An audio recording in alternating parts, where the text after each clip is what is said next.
ನಮಸ್ಕಾರ ನನ್ನ ಪ್ರಿಯ ವೀಕ್ಷಕರೇ, ನಮ್ಮ ಲಕ್ಷ ಚಾನಲ್ಗೆ ಸ್ವಾಗತ. ವೀಕ್ಷಕರೇ, ಇವತ್ತು ನಾವು ನೋಡ್ತಿರೋ ಅಂಥ ಒಂದು ಅದ್ಭುತವಾದ ಆಗಿನ ಕಾಲದ ಪ್ರಾಚೀನ ಕಾಳಿಗೆ ಮನುಷ್ಯರಿಗೂ ಮತ್ತು ದೇವತೆಗಳಿಗೂ ಕಟ್ಟು ಆಗಿದ್ದರೆ ಅಥವಾ ಯಾವುದೋ ಒಂದು ಸೂತ್ರಗಳ ಆಗಿದ್ದರೆ ಕೆಲವೊಂದು ಮನುಷ್ಯರು ಕೂಡ ಆಗ್ಬೋದು. ನೋಡಿ, ಯಾರು ಸ್ವಂತದವರು ಹೋದಾಗ ನಾವು ಹೋಗಲೇಬೇಕು, ಅವ್ರ ಕಾರ್ಯಕ್ಕೆ ನಾವು ಮಾಡಲೇಬೇಕಾಗುತ್ತೆ ಅಥವಾ ಹೋಗಲೇಬೇಕಾಗುತ್ತೆ.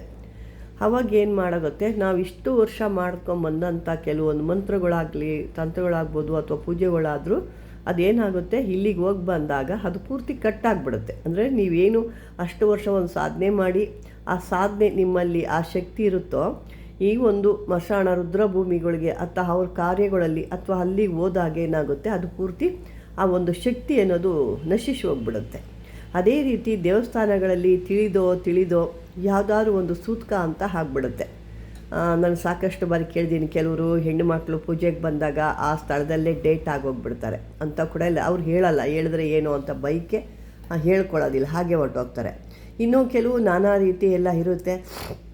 ಅದು ದೇವಸ್ಥಾನಗಳಲ್ಲಿ ಈ ರೀತಿ ಅಂಟು ಮುಟ್ಟು ದೋಷಗಳಾದಾಗ ಅಲ್ಲಿ ಕೂಡ ದೇವಸ್ಥಾನದ ಒಂದು ಅಭಿವೃದ್ಧಿ ಅನ್ನೋದು ಕುಂಠಿತ ಆಗಿಬಿಡುತ್ತೆ. ನಾವು ಅಂದ್ಕೊಳ್ತೀವಿ, ಯಾರೋ ಏನೋ ಮಾಡಿಸ್ಬಿಟ್ಟಿದ್ದಾರೆ, ಅದಕ್ಕೆ ಜನ ಹಂಗೆ ಬರ್ತಿದ್ದರು, ಈ ರೀತಿ ಇವಾಗ ಯಾರೂ ಇಲ್ಲ ಅಂತ. ಅಂದರೆ ಇಲ್ಲಿ ದೋಷಗಳು ದಿನಕ್ಕೆ ನೀವು ತಿಳ್ಕೊಳ್ಳೋವರೆಗೆ ಏನಾಗಿರುತ್ತೆ, ಇದು ಬೆಳ್ಕೊಂಡು ಹೋಗಿರುತ್ತೆ. ಚಿಕ್ಕ ಗಂಟು ದೊಡ್ಡ ಗಂಟು, ಅದಕ್ಕೆ ದೊಡ್ಡ ಈ ರೀತಿ ಗಂಟಾಗಿ ದೊಡ್ಡ ಗಂಟಾಗಿ ಲಕ್ಷಾಂತರ ತನಕ ಅದು ಬಂದುಬಿಟ್ಟಿರುತ್ತೆ. ಖರ್ಚು ಮಾಡೋಷ್ಟು ಶಕ್ತಿಗೆ ಅದು ಬಂದುಬಿಟ್ಟಿರುತ್ತೆ. ಹಂಗಾಗಿ ಈ ರೀತಿ ಒಂದು ವ್ಯವಸ್ಥೆಗಳು ಆಗಿದ್ದಾಗ ಅಥವಾ ಆಗದೆ ಇದ್ದರೂ ಕೂಡ ಮುಂದಿನ ಇದಕ್ಕೆ ನಿಮಗೆ ಆಗಬಾರ್ದು ಅನ್ನೋದಿದ್ರೂ ಕೂಡ ನೀವು ಇದನ್ನು ಮಾಡ್ಕೋಬೋದು. ಮತ್ತು ನಾವು ಇಂಥ ಒಂದು ಇದಕ್ಕೆ ಹೋಗಿರ್ತೀವಿ, ಕೆಲವೊಂದು ಮಂತ್ರಗಳು ಹೇಳ್ತಾ ಇರ್ತೀವಿ. ಯಾವುದೇ ಸಾಧಕರು ಈ ಒಂದು ಯಂತ್ರ ಮಂತ್ರ ತಂತ್ರಲಿರೋರು ಸಾಮಾನ್ಯಗೆ ಈ ರುದ್ರಭೂಮಿಗಾಗಲಿ ಅಥವಾ ಯಾವುದೇ ಇವಂಥ ಒಂದು ಸೂತಕದ ಮನೆಗಳಿಗಾಗಲಿ ಹೋಗಲ್ಲ. ಸಾಮಾನ್ಯ ನೀವು ದೊಡ್ಡ ಒಂದಿದ್ದು ಆ ಸಾಧನೆ ಮಾಡ್ಕೊಂಡಿರೋರು ಸ್ವಂತದವರು ಕೂಡ ಹೋಗಲ್ಲ. ತಾಯಿ ಇರ್ಬೋದು, ತಂದೆ ಇರ್ಬೋದು, ಸ್ವಂತ ಅಣ್ಣ ತಮ್ಮದ್ರು ಕೂಡ ಹೋಗಲ್ಲ ಅವರು. ಯಾಕೆಂದರೆ ಅವರು ಸಿದ್ಧಿ ಮಾಡಿದ್ದು ಹೋಗ್ಬಿಡುತ್ತೆ ಅಂತ. ಅಲ್ಲೇ ಕೆಲವೊಂದು ಮಾನವೀಯತೆ ಇರುತ್ತೆ, ಕೆಲವು ಋಣಗಳಿರುತ್ತೆ.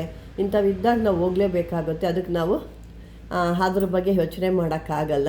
ಹಾಗಾಗಿ ಇದು ನನ್ನ ಸ್ವಂತ ಒಂದು ಅನುಭವ ಇದು. ಯಾಕೆ ಅಂದರೆ ನಾನು ಕೂಡ ಮೊನ್ನೆ ಯಾವುದೋ ಇಂಥ ಕಾರ್ಯದಲ್ಲಿ ಭಾಗವಹಿಸಿದಾಗ ನನಗೆ ಸಾಕಷ್ಟು ಅಡೆತಡೆಗಳಾಗೋದು. ಎಲ್ಲ ಕೆಲಸಗಳು ಅಡೆತಡೆಗಳು. ನಾನು ಮಂತ್ರಕ್ಕೆ ಕೂತ್ಕೊಂಡಾಗ ಮಂತ್ರಗಳು ಹೇಳೋಕ್ಕಾಗ್ತಿರ್ಲಿಲ್ಲ. ನಿದ್ದೆ ಬರೋದು, ಒಂದು ರೀತಿ ನಾನಾ ರೀತಿ ದೇಹದಲ್ಲಿ ಭರ್ಜರಿತವಾಗಿ ನೋವು ಬರೋದು. ನಾವು ಮೊದಲು ಕಣ್ಣು ಮುಚ್ಚಿ ಕೂತ್ಕೊಂಡಾಗ ನಮಗೇನು ಬೇಕೋ ಅದು ಕಣ್ಣು ಮುಂದೆ ಬರೋದು. ಆದರೆ ಈಗ ಯಾವುದೂ ಇಲ್ಲ, ಶೂನ್ಯ ಆಗೋಯಿತು. ಇದೆಲ್ಲ ನನಗೆ ಸಾಕಷ್ಟು ಅನುಭವ ಇತ್ತು. ಆದರೂ ನಾನು ಸ್ವಲ್ಪ ಯಾಮಾರಿದೆ. ಏನಾಗಲ್ಲ ಬಿಡು, ಅದು ನಮ್ಮ ಸ್ವಂತದ್ದಲ್ವಲ್ಲ ಅನ್ನೋದು ಒಂದು ರೀತಿ ನಾನು ಯಾಮಾರಿದ್ದಕ್ಕೆ ಅದನ್ನು ನಾನು ಸಾಕಷ್ಟು ಅನುಭವಿಸ್ಬಿಟ್ಟೆ. ಆಮೇಲೆ ಅದನ್ನು ನಾನು ಪರಿಹಾರ ಮಾಡಿಕೊಂಡ್ಮೇಲೆ ಈಗ ಸ್ವಲ್ಪ ನಾನು ಅದರಲ್ಲಿನ ಹೊರಗೆ ಬಂದಿದ್ದೇನೆ. ಅದೇ ರೀತಿ ಇರೋರಿಗೆ ನೀವು ಅಂದ್ಕೊಳ್ತಾ ಇರ್ತಾರೆ, ನಾವು ಏನಪ್ಪ ಇಷ್ಟೆಲ್ಲ ಸಾಧನೆ ಮಾಡಿದ್ವಿ, ಏನು ನಮಗೆ ಫಲ ಕೊಡ್ತಾ ಇಲ್ಲ ಅಂದಾಗ ಇದು ಈ ರೀತಿ ಆಗಿರುತ್ತೆ. ನಿಮಗೆ ಗೊತ್ತಿರಲ್ಲ ಅದನ್ನು, ಆ ಸೂತಕನ ಯಾವ ರೀತಿ ಪರಿಹಾರ ಮಾಡ್ಕೋಬೇಕು, ಅಲ್ಲಿ ಹೋಗಿ ಬಂದಂಥ ಸ್ಥಳದ ಮೇಲೆ ಏನು ಮಾಡ್ಕೋಬೇಕು ಅನ್ನೋದು ನಿಮ್ಗೆ ಗೊತ್ತಿರಲ್ಲ. ಕೆಲವರು ಹೇಳ್ತಾರೆ ಮಂಗಳ ಸ್ನಾನ ಮಾಡಿಬಿಟ್ರೆ ಆಗೋಗುತ್ತೆ ಅಂತ. ಮಂಗಳ ಸ್ನಾನ ಮಾಡಿದ್ರೆ ಆಗುತ್ತೆ, ಆದರೆ ಏನು ತೊಗೊತೀರಾ, ಹಾಲು ಹಾಕ್ಕೊತೀರಾ ಅಥವಾ ಇಲ್ಲ ಅಂದರೆ ನೀರಿಗೆ ಒಂದು ಸ್ವಲ್ಪ ಅರಿಶಿನ ಹಾಕ್ಕೊಂಡು ಸ್ನಾನ ಮಾಡಿಬಿಡ್ತೀರಾ. ಖಂಡಿತ ಅದು ರಾಂಗ್, ಅದು ತಪ್ಪದು. ಮಂಗಳ ಸ್ನಾನ ಅಂದರೆ ಆ ರೀತಿ ಬರೋದಿಲ್ಲ. ಇದನ್ನೆಲ್ಲ ಇದು ಒಂದಕ್ಕೆ ಅಲ್ಲ, ನೀವು ದೇವತೆಗಳಿಗೆ ಕೂಡ ಹತ್ರ ಆಗಬೇಕು ಅಂದರೆ ನಿಮ್ಮ ದೇಹ ಒಂದು ಸುವಾಸನೆಯಿಂದ ಕೂಡಿರಬೇಕು. ನಾನು ಸ್ನಾನ ಮಾಡಿದೆ, ಸೆಂಟ್ ಹಾಕ್ಕೊಂಡಿದ್ದೀನಿ ಅದೆಲ್ಲ ಅಲ್ಲ. ಪ್ರಾಕೃತಿಕವಾಗಿ ನಮಗೆ ರಿಯಲ್ ಆಗಿ ಏನಿರುತ್ತೋ ಆ ಒಂದು ಸುಗಂಧವಾಗಿರೋದು ಬಂದಾಗ ಎಲ್ಲ ದೇವತೆಗಳು ನಮಗೆ ಆಕರ್ಷಣೆ ಆಗ್ತಾರೆ. ನಾವೇ ಬೇರೆ ರೀತಿಲಿದ್ದಾಗ ಅವ್ರು ಯಾವ ರೀತಿ ನಮ್ಗೆ ಆಕರ್ಷಣೆ ಆಗ್ತಾರೆ, ಅಲ್ಲಿ ಮೊದಲೇ ಅವ್ರಿಗೆ ತೊಂದರೆ ಆಗಿರುತ್ತೆ, ಇಲ್ಲಿ ನಾವು ತೊಂದರೆಲಿರ್ತೀವಿ. ಅವಾಗ ಏನಾಗುತ್ತೆ ಹೇಳಿ, ದೇವರುಗಳು ನಮ್ಮನ್ನು ಬಿಟ್ಟು ದೂರ ಹಾಕ್ತಾರೆ.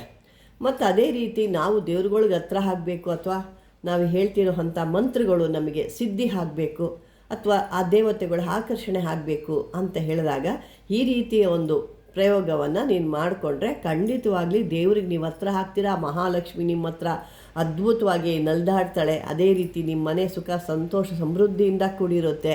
ಆ ದೇವತೆಗಳು ಕೂಡ ನೀವು ಭಾಳ ಆನಂದವಾಗಿರ್ತೀರ. ಇಂಥದ್ದೊಂದು ನಾನು ಮೂಲಿಕೆಗಳಿಂದ ತಯಾರು ಮಾಡಿರೋದು. 9 ಮೂಲಿಕೆ ಅಥವಾ 5 ಮೂಲಿಕೆಗಳಿಂದ ಕೂಡ ಮಾಡ್ಕೋಬೋದು. ಇದು ಕೆಲವು ವಸ್ತುಗಳು ಯಾಕೆ ಅಂತ ನಾನು ಇಲ್ಲಿ ಹೇಳಿದಾಗ ಕೆಲವೊಂದು ಅದನ್ನು ಕಾಫಿ ಮಾಡಿ ಅದಕ್ಕೊಂದಿಷ್ಟು ರಾಸಾಯನಿಕಗಳನ್ನ ಮಿಕ್ಸ್ ಮಾಡಿಬಿಟ್ಟು ನೀವು ಅದನ್ನು ಏನಾದರೂ ಯೂಸ್ ಮಾಡಿದಾಗ ನಿಮಗೇನಾದರೂ ಒಂದು ತೊಂದರೆ ಆದಾಗ ಆಮೇಲೆ ನೀವು ನಮ್ಮನ್ನು ಅಂದ್ಕೊಳ್ತು. ಹಾಗಾಗಿ ನಾನಿಲ್ಲಿ ಏನು ಹೇಳ್ತಾ ಇಲ್ಲ. ಇದನ್ನು ನೀವು ಯಾವ ರೀತಿ ಪಡ್ಕೋಬೇಕು ಅನ್ನೋದು ಲಿಂಕಲ್ಲಿ ಹಾಕಿದಾಗ ನಾನು ಅದ್ರ ಬಗ್ಗೆ ನಿಮಗೆ ತಿಳಿಸ್ಕೊಡ್ತೀನಿ, ಅಥವಾ ವಾಟ್ಸಪ್ಪಲ್ಲಿ ಕೂಡ ಹಾಕ್ಬೋದು ಅಂತ ಹೇಳ್ತಾ ಬನ್ನಿ. ಇವತ್ತು ಅದನ್ನು ನೀವು ಮೊದಲೇ ನಾನು ಏನು ಹೇಳಿದೆ ನಿಮಗೆ, ಮಂಗಳ ಸ್ನಾನ ಅಂತಂದರೆ ನೀರಿಗೆ ಹಾಲು ಹಾಕ್ಕೊಳ್ತಿರೋ ಅಥವಾ ಅರಿಶಿನ ಹಾಕ್ಕೊಂಡು ನೀವು ಸ್ನಾನ ಮಾಡೋ ಅಂಥದ್ದು ಮಂಗಳ ಸ್ನಾನ ಅಂತ ಹೇಳ್ತೀರ. ಆದರೆ ಇದು ನೋಡಿ, ನಾನು 9 ಮೂಲಿಕೆಗಳಿಂದ ಮಾಡಿರೋ ಅಂಥ ಅದ್ಭುತವಾದ ಭಾಳ ಸ್ಮೆಲ್ ಇರುತ್ತೆ. ಎಷ್ಟು ಸ್ಮೆಲ್ ಇರುತ್ತೆ ಅಂದರೆ ನೀವು ಸಾಮಾನ್ಯವಾಗಿ ನೀವು ಹತ್ತಾರುಗಳು ಅಂತ ಎಲ್ಲ ಹಾಕ್ತೀರ. ಆ ಹತ್ತಾರುಗಳು ಸೆಂಟ್ಗಳು ಅದು ಎಲ್ಲ ಕೆಮಿಕಲ್. ಆ ಕೆಮಿಕಲ್ ಇರೋದ್ರಿಂದ ನಿಮಗೆ ಆ ರೀತಿ ಅಂದರೆ ಅದು ಕೆಲವೊಬ್ಬರಿಗೆ ಅಲರ್ಜಿ ಆಗುತ್ತೆ ಮತ್ತು ಒಂದು ಆಕರ್ಷಣೆ ಇರಲ್ಲ. ಅದು ಸುಮ್ಮನೆ ಒಂದು 10 ನಿಮಿಷಕ್ಕೆ ಏನೋ ಒಂದು ಜನಗಳಲ್ಲಿ ಬೆರಿಬೇಕು ಅಂದಾಗ ಹಾಕ್ಕೊಳ್ಳೋ. ಇದು ಆ ಥರ ಅಲ್ಲ. ನೀವು ಸ್ನಾನ ಮಾಡಿ ಎಷ್ಟೋ ಹೊತ್ತಿನವರೆಗೂ ಇದು ಆ ಒಂದು ಸ್ಮೆಲ್ ಇರುತ್ತೆ. ಅಂದರೆ ಇದು ದೈವ ರಕ್ಷಣೆ ಕೂಡ ಕೊಡುತ್ತೆ ಮತ್ತು ದೈವ ಆಕರ್ಷಣೆ ಕೂಡ ಆಗುತ್ತೆ. ಯಾಕೆ ಅಂದರೆ ಇದೆಲ್ಲ ಪ್ರಾಕೃತಿಕವಾಗಿ ಸಿಗೋವಂಥ ಒಂದು ಮೂಲಿಕೆಗಳಿಂದ ತಯಾರು ಮಾಡಿರೋದು. ಯಾವುದೇ ರೀತಿ ರಾಸಾಯನಿಕ ಆಗಲಿ ಬೇರೆ ಮತ್ತೊಂದಾಗಲಿ ಇಲ್ಲಿ ಯಾವುದೇ ಕಲರ್ಫುಲ್ ಆಗಲಿ ಏನೂ ಇಲ್ಲ.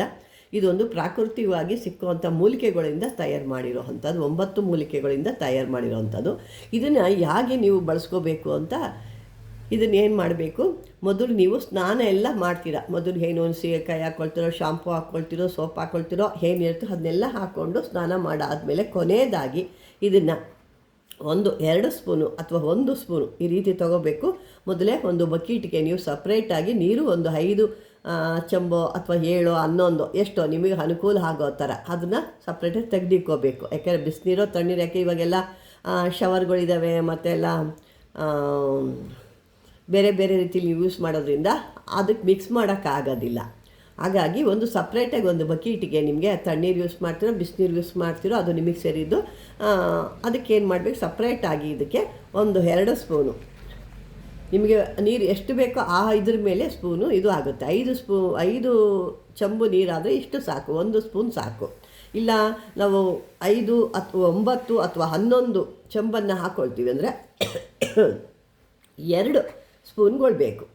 ಈ ರೀತಿಯಾದಂಥ 2 ಸ್ಪೂನ್ಗಳು ಬೇಕಾಗುತ್ತೆ. ಆ ಬಕೆಟಿಗೆ ಹಾಕಿಬಿಟ್ಟು ಚೆನ್ನಾಗಿ ಕಲಿಸ್ಬಿಟ್ಟು ನೀವೆಲ್ಲ ಸ್ನಾನಗಳು ಎಲ್ಲ ಆದ ನಂತರ ಕೊನೆಯದಾಗಿ ಇದನ್ನು ಆ ಬಕೆಟಿಗೆ ಮಿಕ್ಸ್ ಮಾಡಿ ಇಟ್ಟಿರಬೇಕು. ಮೊದಲೇ ಮಿಕ್ಸ್ ಮಾಡಿಬಿಟ್ಟು ಚೆನ್ನಾಗೆ ಸೂರ್ಯನ ಪೂರ್ವಕ್ಕೆ ಅಂದರೆ ಸೂರ್ಯನ ಮುಖ ಮಾಡಿ ಅಥವಾ ಉತ್ತರಕ್ಕೆ ಮುಖ ಮಾಡಿ, ಗೊತ್ತಿರುತ್ತಲ್ವ, ಮುಖ ಮಾಡಿ ಈ ನೀರನ್ನು ನೀವು ಹಾಕೋಬೇಕು. ಮತ್ತು ಇದಕ್ಕೆ ನಾವು ಕೂಡ ಇದನ್ನೇ ಏನು ಮಾಡಿದ್ವಿ, ಗಂಗಾಜಲ ಅಂದರೆ ನೀವು ಪ್ರಯಾಗ್ರಾಜಿಂದ ಏನು ಒಂದು ಪವಿತ್ರ ಅಂತ ಹೇಳ್ತಿರಲ್ಲ, ಆ ರೀತಿಯಾದಂಥ ಕೆಲವೊಂದು ನೀರುಗಳನ್ನ ತಂದು ನಾನು ಪವಿತ್ರತೆಯಿಂದ ಕುಡಿರೋವಂಥ ನೀರುಗಳನ್ನ ಅಂದರೆ ಆ ಕ್ಷೇತ್ರದ ತಂದು ತೀರ್ಥಗಳನ್ನ ತಂದು ಶೇಖರಣೆ ಮಾಡಿ ಇಟ್ಟಿರ್ತೀನಿ ನಾನು.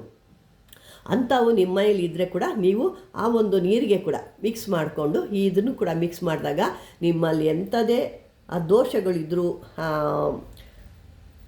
ಅದು ಕೆಲವೊಂದು ಮಂತ್ರ ದೋಷಗಳು ಅಂತ ಬರುತ್ತೆ. ಆ ಮಂತ್ರ ದೋಷಗಳಿದ್ರು ಅಥವಾ ನಾವು ಈ ಥರ ಹೊರ್ಗಡೆ ಎಲ್ಲರೂ ಹೋಗಿ ಆ ದೋಷಗಳೇನಾದರೂ, ನನಗೆ ಸಾಕಷ್ಟು ಜನ ಕೇಳ್ತಿದ್ರು, ನನಗೆ ಹೊರ್ಗಡೆ ಹೋಗಿ ಬಂದ ತಕ್ಷಣ ವಾಮೆಂಟ್ ಆದಿಂಗೆ ಆಗುತ್ತೆ, ಜ್ವರ ಬರುತ್ತೆ, ಕೈಕಾಲು ನೋವು ಬರುತ್ತೆ, ತಲೆನೋವು ಬರುತ್ತೆ, ಏನೋ ನನ್ನ ಕೆಲಸ ಮಾಡಲಿಕ್ಕಾಗಲ್ಲ. ಅಂದರೆ ಹೊರ್ಗಡೆ ನಾವು ಏನೇನು ನಡೆದಿರುತ್ತೋ ಅಲ್ಲಿ ಹೊರ್ಗಡೆ ನಾವು ಓಡಾಡ್ಕೊಂಬರ್ತೀವಿ, ಅಲ್ಲಿ ಕೆಲವೊಂದು ದೋಷಗಳಿರುತ್ತೆ. ಅದು ಎಲ್ಲರಿಗೂ ಆಗಲ್ಲ, ಕೆಲವೊಂದು ದೇವರುಗಳಿಗೆ ಹತ್ರ ಇದ್ದವ್ರಿಗೆ ಈ ಥರ ಆಗುತ್ತೆ. ಅದು ಆದಾಗ ಆ ಥರ ನಮಗೆ ಆ ಥರ ಆಗಿಬಿಡುತ್ತೆ, ಒಂದು ವಾರ ಎದ್ದೊಳ್ಲಿಕ್ಕಾಗಲ್ಲ ಅಂತ ಅಂಥವ್ರು ಕೂಡ ಇದನ್ನು ಆ ನೀರಿಗೆ ಹಾಕ್ಕೊಂಡು ಮಾಡ್ಬೋದು.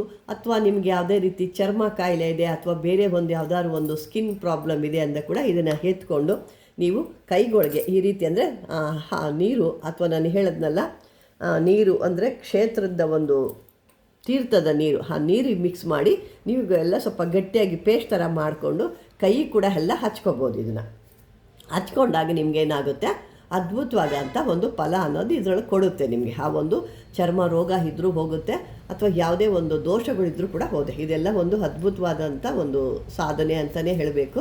ಯಾಕೆ ಸಾಕಷ್ಟು ಜನ ಕೇಳ್ತೀವಿ, ಮತ್ತು ನನ್ನ ಸ್ವಂತ ಅನುಭವ ಕೂಡ ಇದು. ನಾನು ಮೊನ್ನೆ ಮಾಡಿದಂಥ ಒಂದು ಇದಕ್ಕೆ ಅದು ಕೂಡ ನನಗೂ ಆ ಥರ ಆಗಿರೋದ್ರಿಂದ ನಾನು ಕೂಡ ಅದನ್ನು ಶುಕ್ರವಾರ ದಿವಸ, ಮತ್ತು ಇದನ್ನು ಮಾಡೋ ಅಂಥ ಶುಕ್ರವಾರ ದಿವಸನೇ ಮಾಡಬೇಕು, ಬೇರೆ ದಿವಸ ಎಲ್ಲ ಮಾಡೋ ಹಂಗಿಲ್ಲ.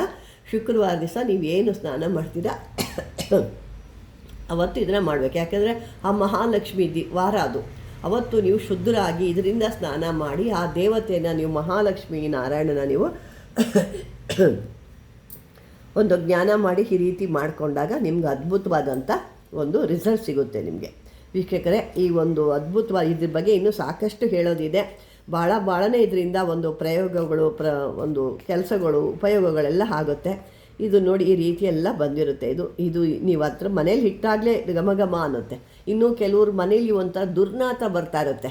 ಆ ದುರ್ನಾತ ಬರೋದಕ್ಕೆ ಇದನ್ನು ಒಂದು ಸ್ವಲ್ಪ ತೊಗೊಂಡು ನೀವು ಒಂದು ವೈಟ್ ಬಟ್ಟೆ ಅಂತಂದರೆ ಈ ಒಂದು ನೀವು ದೇವರು ದೀಪಕ್ಕೆಲ್ಲ ಹಚ್ಚುತ್ತೀರ ನೋಡು, ಆ ರೀತಿ ಒಂದು ಎಳ್ಳು ಬತ್ತಿ ಎಲ್ಲ ಹಾಕ್ತಿರಲ್ವ, ಆ ರೀತಿಯಾಗಿರೋ ಜರಡಿ ಬಟ್ಟೆ ಥರ ಇರಬೇಕು, ತೆಳ್ಳಗಿರಬೇಕು.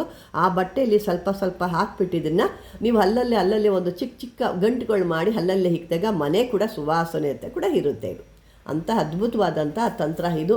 ಈ ಒಂದು ಅದ್ಭುತ ತಂತ್ರನ ನಿಮಗೆ ಬೇಕಾದವರು ನಾನು ಕಾಂಟ್ಯಾಕ್ಟ್ ಮಾಡ್ಬೋದು ಅಂತ ಹೇಳ್ತಾ ವೀಕ್ಷಕರೇ, ಈ ವಿಡಿಯೋ ನಿಮ್ಗೆ ಇಷ್ಟವಾದರೆ ಲೈಕ್ ಮಾಡಿ, ಶೇರ್ ಮಾಡಿ, ಯಾವುದೇ ಇದ್ರೂ ಕಾಮೆಂಟ್ ಬಾಕ್ಸಲ್ಲಿ ಹಾಕಿ ಅಂತ ಹೇಳ್ತಾ ಧನ್ಯವಾದಗಳು.